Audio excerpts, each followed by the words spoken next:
नमस्कार। आपका बात पच्चीसी में स्वागत है। और बात पच्चीसी में आज हम एक बहुत ही गंभीर समस्या की बात कर लेते हैं।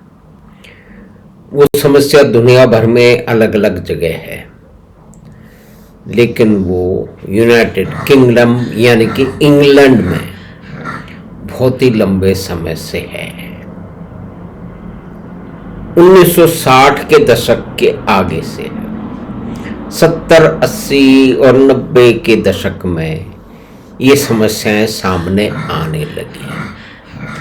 लेकिन जितने भी प्रजातांत्रिक देश हैं उसमें एक बहुत बड़ी एक व्याधि है, एक बीमारी है, और वो वामपंथियों द्वारा थोपी गई है सारे ही प्रजातंत्रों पे। वो है राजनीतिक शुद्धता यानी कि पॉलिटिकल करेक्टनेस।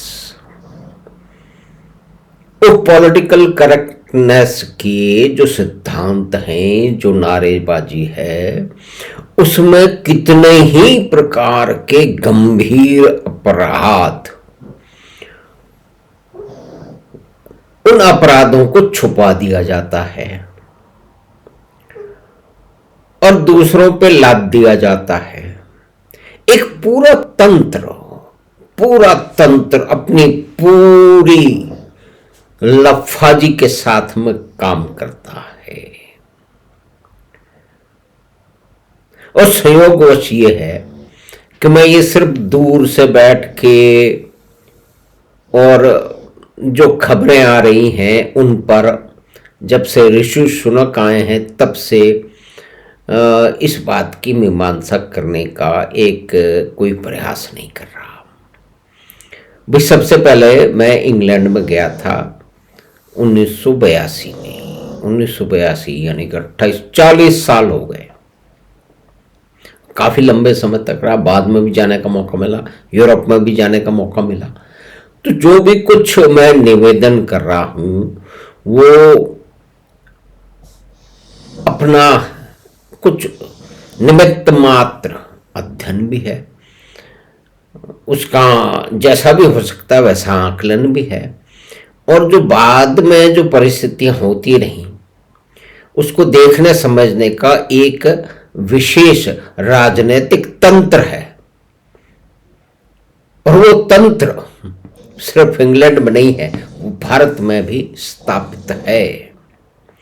यानी कि बच्चियों का शोषण, हर तरह को, जितने भी मजबूर लोग हैं, मजबूर बच्चियां हैं, विभिन्न जो है वो बहुत ही चैलेंजिंग सिचुएशंस में, बहुत ही भयंकर सिचुएशंस हैं।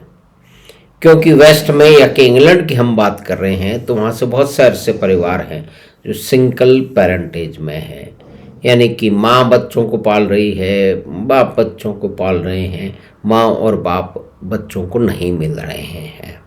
ये आधुनिकता की या कि व्यवस्था की, इसमें आधुनिकता या कि पुराने उसकी कोई बात नहीं है, ये वास्तविकता है। कारण कोई भी हो, जो पेरेंट्स हैं, जो पति पत्नी हैं, वो साथ नहीं रह पाते। अब किसी एक के साथ, उनके साथ होने के कारण जो बच्चे हैं वो रह जाते हैं। अब उनका क्या हो, उनको किस तरह की परवरिश मिलेगी या नहीं मिलेगी। इस तरह के टूटे फूटे जो घर हैं वो व्यक्तिगत स्वतंत्रता की बहुत ही बड़ी चुनौती है। और ये भी कहा जाता है कि व्यक्ति स्वतंत्र है, वो जो मन में आए वो करेगा। ठीक है, करेगा। तो इस पूरी प्रक्रिया में बच्चों का क्या होगा।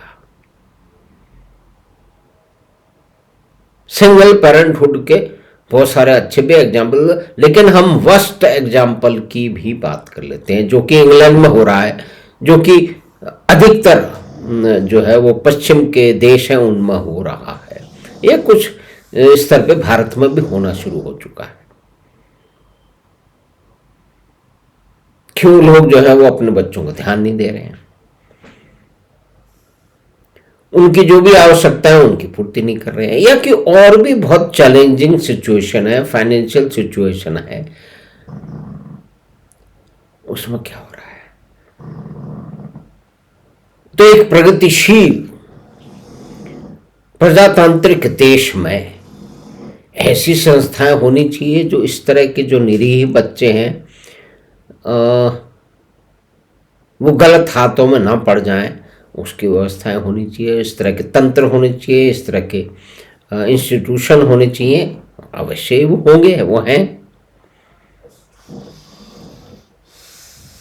लेकिन इंग्लैंड की और यूरोप की बड़ी ही भयावह सिचुएशन परिस्थिति है कि किन्हीं भी कारणों से जो रुलते डुलते बच्चे हैं, जो कि सड़कों पे निकल आते हैं, जो कि जिनके जो अभिभावक हैं, चाहे पिता हो, माता हो या कि दोनों हो, वो उनका ध्यान नहीं रखते हैं, वो अपने ही जो भी कुछ उनके व्यसन हैं या कार्य हैं उसमें व्यस्त हैं। और इसमें नशेड़ी किस्म के लोगों की बड़ी भारी संख्या है। उन नशेड़ी बच्चों जो अभिभावक हैं, माँ हैं और पिता हैं, उनकी संतानों को क्या होगा, उनकी संतानों को कौन ध्यान रखेगा। तो खैर भारत में तो इस तरह की परिस्थिति हो तो कोई भी ध्यान नहीं रखेगा, वो सड़कों गलियों में घूमते फिरेंगे, जो उनके साथ होता है वो होगा।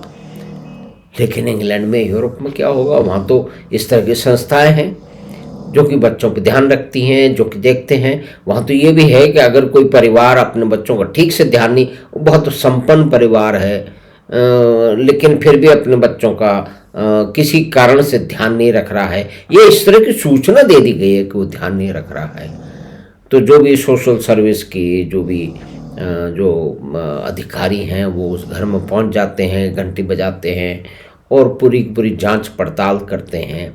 अगर वो ठीक समझते हैं कि जो भी उनके सामने जो रिपोर्ट आई है वो सही है, तो वो बच्चे को परिवार से अलग करके फॉस्टर होम में ले जाते हैं जहाँ उसकी परवरिश होती है। ये एक बहुत ही जो है ना वो अभिनव स्थिति है कि इस तरह का हो। उसका बच्चे का खर्चा पूरा जो है वो सरकार उठाती है, बच्चे का खर्चा पूरा सरकार उठाती है। इसका लाभ लेकर के कितने लोग यूरोप में पहुंच चुके हैं और वो कोई काम नहीं करते, सिर्फ बच्चे उत्पन्न करते हैं और सरकार की जो भी योजनाएं हैं उनका सहारा लेकर के चलते रहते हैं। ये भी हो रहा है। और ये कौन लोग कर रहे हैं, इसमें मुझे विशेष स्थिति में उसको इंगित करने की आवश्यकता नहीं है, सब लोग समझ सकते हैं, क्योंकि पॉलिटिकल करेक्ट होना बड़ा आवश्यक है। और मैं भी ये पूरी कोशिश करूंगा कि मैं पॉलिटिकल करेक्ट रहूं, क्योंकि देखिए पॉलिटिकल करेक्ट अगर मैं नहीं रहूंगा कि कई तरह के खतरे सामने आ सकते हैं, और मैं उन खतरों को सामना करने के लिए सक्षम नहीं। ये जितने भी शहर में जो साथ में जो चित्र लगा है उसके अंदर जितने भी जो शहर हैं, इंग्लैंड के शहर हैं, ये भारत के शहर नहीं है। भारत में हम बाद में आएंगे। न्यूकासल है, किगले है, रोदरहम है, रॉचडेल है, पीटरबोरो है, एल्सबरी है, ऑक्सफोर्ड है, ब्रिस्टल है, एक ही और भी बहुत है। वहाँ पे ग्रूमिंग गैंग ऑपरेट करते हैं। आप ये कल्पना कीजिए कि कुछ बच्चे किसी फॉस्टर होम में यानी कि किसी बाल गृह में हैं, 10 हैं, 20 हैं, 15 हैं, 20 हैं, 50 है। वहां पे कुछ लोग पहुंचते हैं, वो जो भी उस बाल गृह के संस्थापक हैं, उसके अभिभावक हैं, उसके निदेशक हैं, उनसे बोलते हैं कि हम इन बच्चों की देखभाल करना चाहते हैं, हम इनको शहर में घुमाना चाहते हैं, हम इनके साथ समय गुजारना चाहते हैं, हम इनको नए कपड़े दिलवाना चाहते हैं, खिलौने दिलवाना चाहते हैं, इनको अच्छा अच्छा खाना खिलवाना चाहते हैं, ताकि उन्हें लगे कि इस समाज में वो अकेले नहीं हैं, कुछ लोग हैं जो कि उनकी चिंता करते हैं और उनके साथ जाने को तैयार है, उनको वो खुशियाँ देने को तैयार हैं जो कि किसी भी कारण उन्हें नहीं मिली, भाग्य से नहीं मिली या किसी भी कारण से नहीं मिली। तो इस तरह के जो बाल गृह थे उसके जो निदेशक थे वो बड़े ही प्रभावित हुए और उन्होंने इस तरह के लोगों को, ठीक है आप इन बच्चों को ले जाइए, घुमाइए फिराइए खिलाइए और फिर इस समय तक वापस छोड़ दीजिए।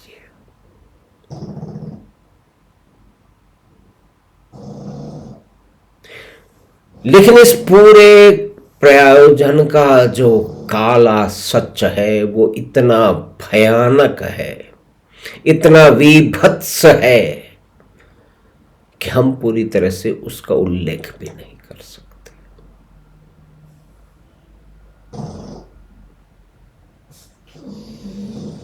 और इसमें जो खलनायक हैं वो एक विशेष तबके से आते हैं। वो क्यों आते हैं, वो क्यों ऐसा सोचते हैं, वो क्यों ऐसा करने के लिए प्रेरित होते हैं, इस गूढ़ विषय में हम नहीं जाएंगे। लेकिन इंग्लैंड की अगर बात की जाए तो उसके अंदर ये जितने भी 8 शहर हैं या कि और भी शहर हैं, 20-25 भी हो सकते हैं, वहाँ पे इस तरह की गतिविधियाँ होती रही हैं जो कि जो परेशान बच्चे हैं, जो विघटितशाली परिवारों के बच्चे हैं, घूमते फिरते बच्चे हैं जिनको कुछ मालूम नहीं है, उनके माँ और बाप उनकी देखभाल करने के लिए सक्षम नहीं है, कारण कोई भी हो, उनको कुछ लोग बहला फुसला के ले जाते रहे, कुछ लोग ही नहीं। सबसे बड़ी समस्या यह है कि कुछ लोग ही नहीं, एक व्यक्ति नहीं, 2 व्यक्ति नहीं, 5 व्यक्ति नहीं, एक व्यक्ति का परिवार, उस व्यक्ति के भाई, उसके भतीजे, उसके बच्चे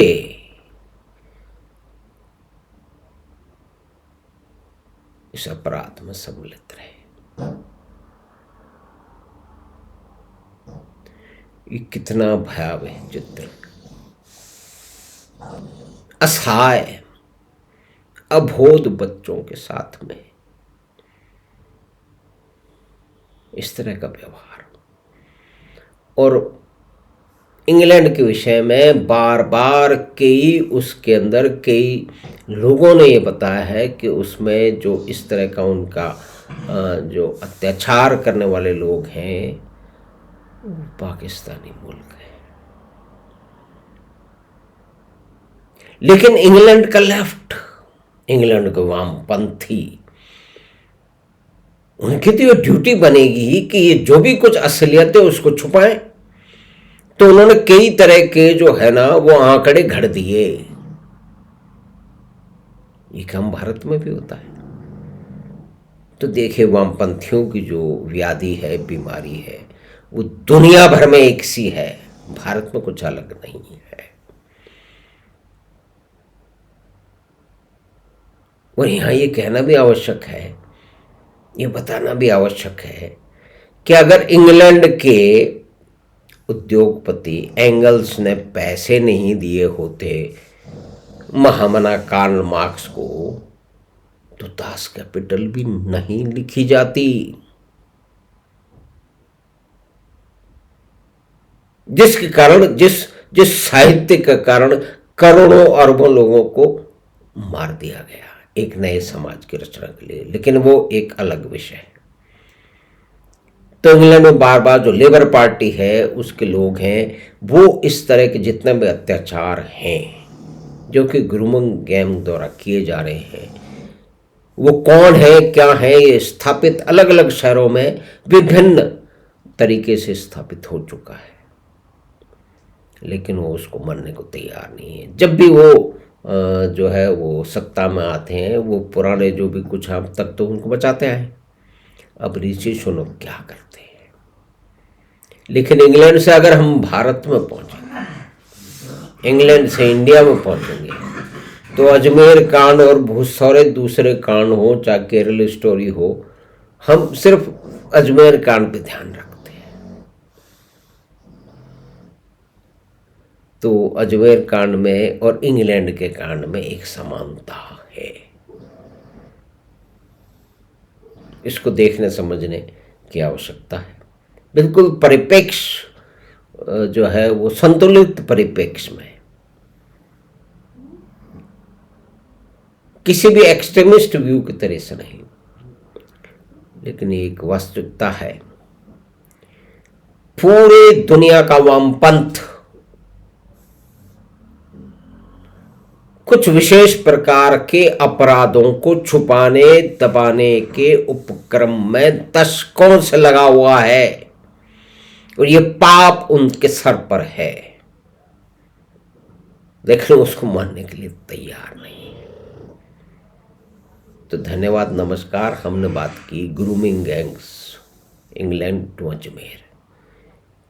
जो अजमेर में कुछ हुआ 92 पे, जिस पे एक फिल्म आ रही है, उस पर बहुत बड़ा बखेड़ा तो खड़ा होना ही है, क्योंकि बखेड़ा तो कश्मीर फाइल्स पे हुआ और केरला स्टोरीज पे हुआ, तो अजमेर 92 पे भी होगा। ये तो परिस्थिति जन्य साक्ष्य है कि ये तो होगा ही। तो हम आशा है कि ये बातचीत आपको पसंद आई होगी। तो आप चैनल बात 25 को सब्सक्राइब करें और लिंक अपने मित्रों और परिवार के साथ साझा करें। हम आपसे शीघ्र फिर मिलेंगे बात 25 की अगली बात में। धन्यवाद, नमस्कार।